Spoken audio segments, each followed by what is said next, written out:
Dear students, Namaste. I am once again before you for class 9 students with subject history. Today our topic is our topic will be subsistence crisis and a growing middle class envisaged an end to privileges. A subsistence crisis and a growing middle class envisaged an end to privileges. Students, we have read in previous class in history under French Revolution about demolition of Bastille. After that, we have read in same class French society during the late 18th century, under which we have read French society was divided into three states: first state, second state, third state.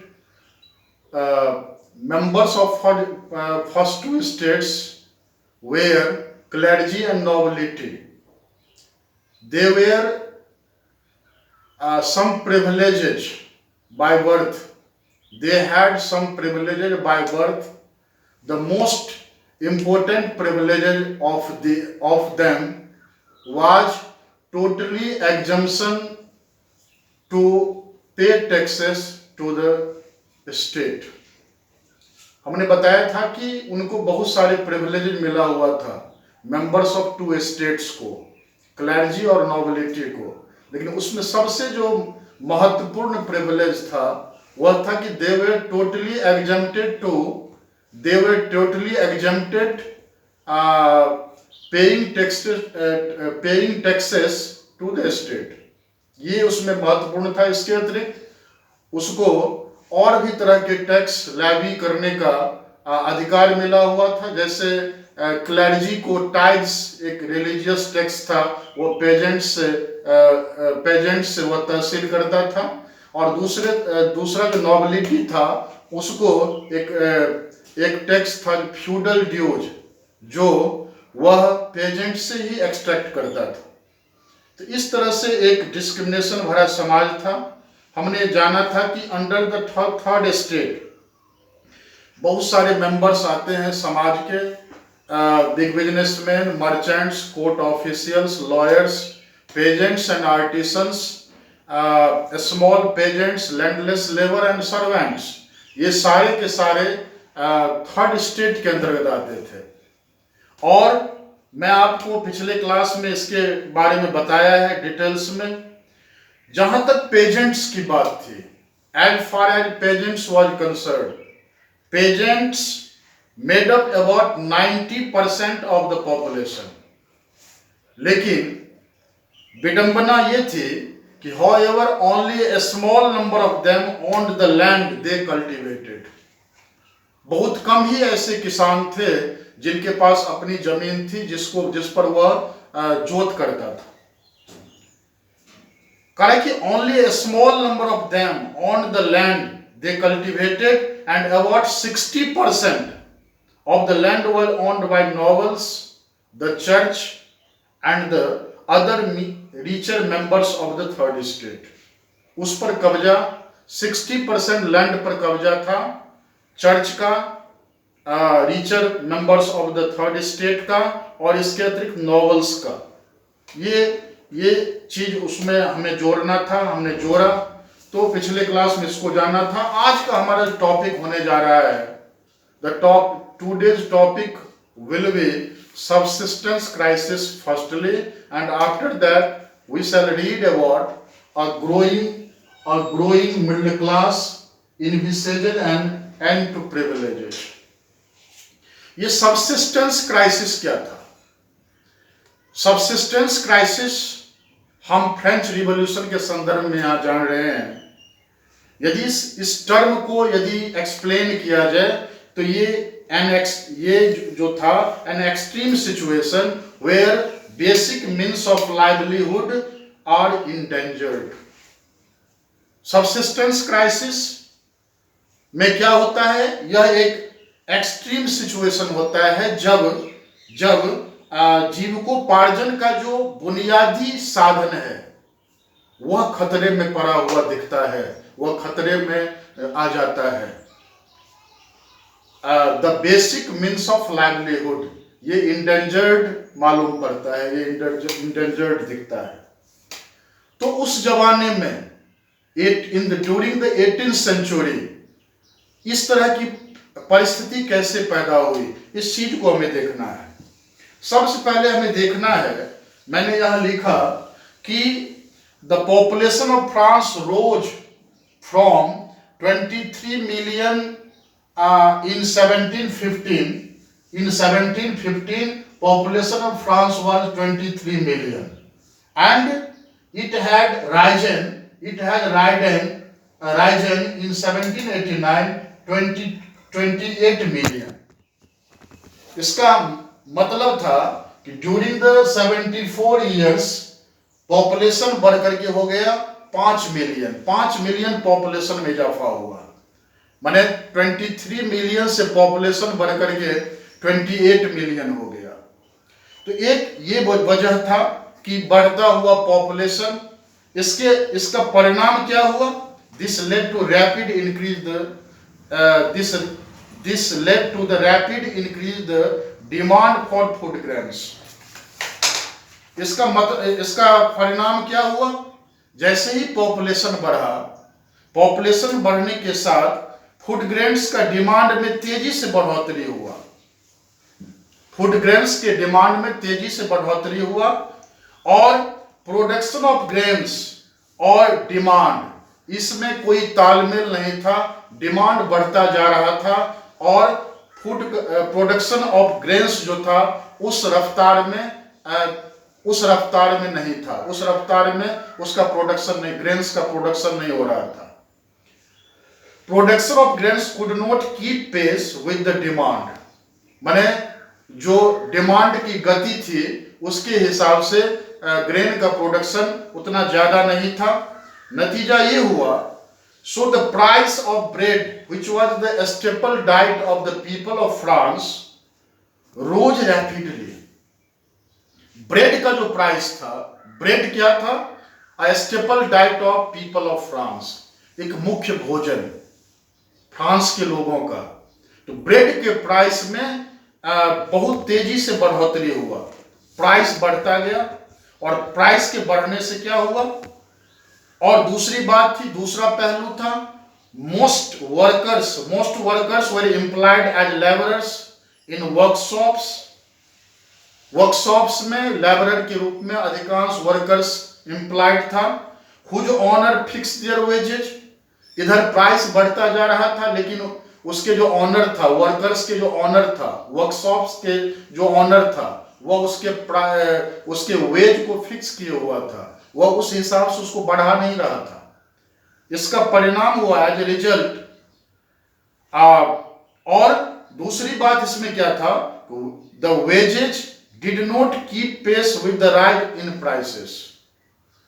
एक तो bread का जो price था वो बढ़ रहा था और वेज जहां का तहां था, उसमें कोई इजाफा नहीं हो रहा था। As a result the gap between the poor and rich widened, गरीब और अमीर के बीच की जो खाई थी और चौड़ी होती चली गई और परिस्थिति और दूभर हो जाती थी जब ड्रॉट और हेल के कारण फसल बर्बाद होती थी। ड्रॉट मीन्स होता है सूखा पड़ना, पानी वर्षा का नहीं होना, वर्षा के अभाव में सूखा की समस्या, और हेल मीन्स ओलावृष्टि के कारण और ड्रॉट के कारण जब फसल बर्बाद हो जाती थी, परिस्थिति और दूभर हो जाती थी। And this situation, these circumstances led to subsistence crisis। Subsistence crisis को यदि हिंदी में जाने, जीविका संकट, और ये लगातार हो रहा था in France during the old regime. Old regime क्या था? Old regime, the society and institution of France, the society and institutions of France before 1789, इसको बताया गया। तो इस तरह से हमने जाना सबसिस्टेंस क्राइसिस के बारे में, दूसरा जो हमारा टॉपिक है वह है a growing middle class in villages and into privileges. उसी दौरान एक मध्यम वर्ग का उदय होता है। The 18th century witnessed the emergence of a new social group termed the middle class। 18वीं शताब्दी में एक नए सोशल ग्रुप का उदय होता है और वह होता है मिडिल क्लास, मध्यम वर्ग। क्या था? अतीत में भी in the past pageants and workers had participated in revolts against the increasing taxes and food scarcity। राजा के द्वारा, मोनार्क के द्वारा जो टैक्स इंक्रीज करने की बात हो रही थी, और इस तरह से आपने पिछले क्लास में देखा, अभी जस्ट टॉपिक में देखा, फूड स्कारसिटी की बात हो रही थी। इसमें बहुत सारे पेजेंट्स और वर्कर्स बहुत तरह के रिवॉल्ट कर रहा था। लेकिन ये रिवॉल्ट क्या था? ये रिवॉल्ट उनका असफल हो रहा था। इसके पीछे वजह क्या था? They lacked the means and programmes to carry out full scale measures that would bring about a change in the social and economic order. उनके पास साधन का अभाव था, प्रोग्राम का आधार था, जो वह चाह रहा था उसमें सफल नहीं हो पा रहा था। इसके अतिरिक्त और ये सारी इन परिस्थितियों से जूझने की जिम्मेदारी आ गई थी। ये जो 18वीं शताब्दी में एक नया सामाजिक वर्ग का जो उदय होता है, मध्यम वर्ग का, उसके कंधे पर ये जिम्मेदारी आ गई थी। ये मिडिल क्लासेस काफी प्रॉस्पेरस होते थे, काफी एजुकेटेड होते थे। They earn there wealth through an expanding overseas trade and from the manufacture of goods such as woolen and silk textiles। वह अपना वेल्थ कमाया था, वह समृद्धशाली हुआ था। ओवरसीज एक्सपेंडिंग ओवरसीज ट्रेड के थ्रू, समुद्र पारीय व्यापार करके, और बहुत कुछ जो आइटम्स था, गुड्स था, वूलन और सिल्क टेक्सटाइल्स का मैन्युफैक्चरिंग करके, या तो उसको एक्सपोर्ट करता था या richer members of the society उसको खरीदता था। इससे उनको पैसा कमाता था और इससे वह समृद्ध हो रहा था। आपने जाना कि थर्ड स्टेट जो था, तीसरा जो स्टेट था फ्रेंच सोसाइटी का, उसमें मर्चेंट्स भी था, मैन्युफैक्चरर्स भी था। इसके अतिरिक्त और भी बहुत सारे प्रोफेशनल्स थे, लॉयर्स थे, एडमिनिस्ट्रेटिव ऑफिशियल्स थे। ये सारे के सारे एजुकेटेड थे। all they were educated and believed that no group in society should be privileged by birth। ये एजुकेटेड था और इनका मानना था कि समाज का कोई भी वर्ग को बाय बर्थ कोई विशेषाधिकार नहीं मिलना चाहिए। प्रिविलेज में होता है विशेषाधिकार, इनविसेज माने होता है परिकल्पना करना। कुछ बच्चे हमसे पूछे थे, इसलिए मैं इस टर्म को हिंदी में बता रहा हूं। इनविसेज में होता है परिकल्पना करना और प्रिविलेज में होता है विशेषाधिकार, कुछ खास अधिकार। तो ये जो मेंबर्स ऑफ थर्ड माने मिडिल क्लासेस जो थे, जो एजुकेटेड थे, उनका मानना था, they believe that no group in society should be privileged by birth, rather a person's social position must depend on his merit। उनका मानना था कि किसी को बाय बर्थ प्रिविलेज नहीं मिलना चाहिए, बल्कि किसी भी आदमी का जो सोशल पोजीशन है, सामाजिक हैसियत जो है, वह सर्टेनली डिपेंड होना चाहिए उनके मेरिट पर, उनकी योग्यता पर। यदि वह योग्य है, उसका सामाजिक पोजीशन बेहतर हो। यदि अयोग्य है और यदि वह फर्स्ट स्टेट और सेकंड स्टेट का भी यदि वह मेंबर्स है, तो वह विशेषाधिकार उसे नहीं मिलना चाहिए। इस तरह के आइडियाज सामने आ रहे थे और इन आइडियाज को सामने लाने का काम कर रहा था उस जमाने में फिलोसफर्स, दार्शनिक। दीज आइडियाज, कैसा ideas? envisaging a society based on freedom and equal laws and opportunities for all। कहा कि ये जो आइडियाज था, जिस आइडिया के तहत एक ऐसे समाज की परिकल्पना की गई थी, जो समाज किस पर आधारित हो, जिस समाज में सभी लोगों को फ्रीडम हो, उसके लिए समान कानून हो, इक्वल लॉज हो, और सबको आगे बढ़ने के लिए समान अवसर हो, opportunities for all, were put forward by philosophers.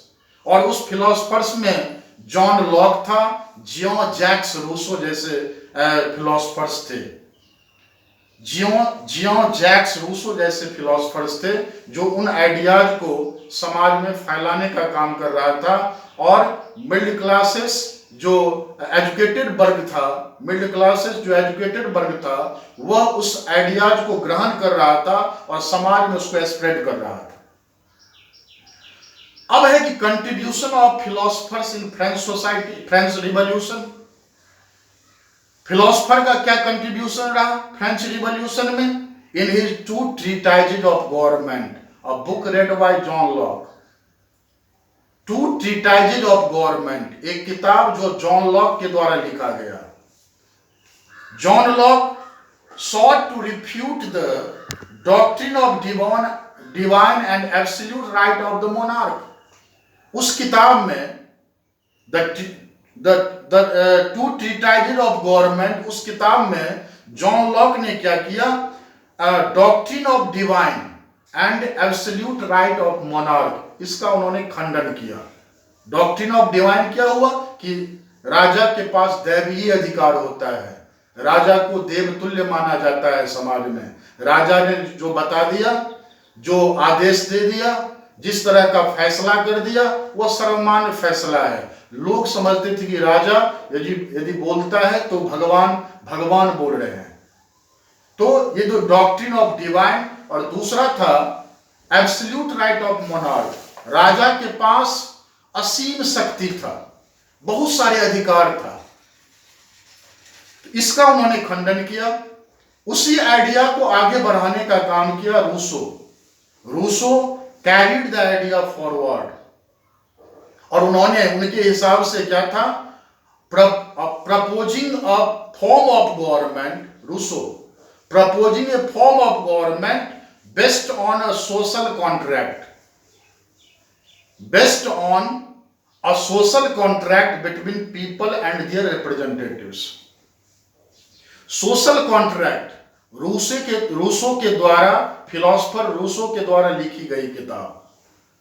अपनी किताब सोशल कॉन्ट्रैक्ट में रूसो ने कहा कि उन्होंने एक ऐसी सरकार, एक ऐसे रूप का उन्होंने प्रस्ताव दिया जो सोशल कॉन्ट्रैक्ट पर आधारित हो। किसके बीच में? पीपल एंड देयर रिप्रेजेंटेटिव्स, लोग और उनके चुने गए जो उनके रिप्रेजेंटेटिव्स है, उनके बीच में एक सोशल कॉन्ट्रैक्ट होना चाहिए। इसी पर आधारित सरकार होनी चाहिए, इसका प्रस्ताव दिया था रूसो। और the spirit of the laws, a book written by Montesquieu, the spirit of the laws, Montesquieu proposed division of power within the government. अपनी इस किताब में उसने प्रस्ताव दिया कि सरकार के अधीन ही पावर का डिवीजन होना चाहिए between the legislative, the executive and the judiciary, जिसमें 3 ऑर्गन्स होना चाहिए सरकार का, लेजिस्लेटिव, एग्जीक्यूटिव एंड जुडिशरी। जब कहा कि ये जो मॉडल था गवर्नमेंट का, इस मॉडल को लागू करने का काम किया USA. This model of government was put into force in the USA after the 13 American colonies declared their independence from Britain। आपको पता है कि लुई 16 ने सपोर्ट किया था 13 अमेरिकन कॉलोनीज को अपने इंडिपेंडेंस के लिए, और कॉमन जो एनिमी था ब्रिटेन, उससे जब वह आजाद हुआ ये 13 अमेरिकन कॉलोनीज, तो वहां जो सरकार बनी, यूएसए में जो सरकार बनी, वह यूएसए में सरकार मॉन्टेस्क्यू के विचारधारा पर, उसके आइडियाज पर सरकार बनी। वहां